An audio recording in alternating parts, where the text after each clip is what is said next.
Ladies, chicas, hika na love team. Ayos na ang schedule ng kasal. Nagsimula na ang bagong project ng dalawa.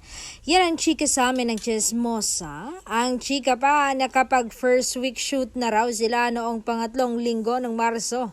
Tapos, magre-resume after Holy Week. Pagbalik, tuloy-tuloy na dagdag ni Chismosa hanggang April 30 kami and second week of May. Nausisa rin namin kay Chismosa kung paano ang kasal ng magka-love team. O baka naman naikasal na magka-love team bako pa man sila nagsimula sa shooting. Sagot naman, knowing yung dalawa, di na nila feel na nangangarag din sila sa pagtitrabaho kasabay ng paghahanda for their wedding.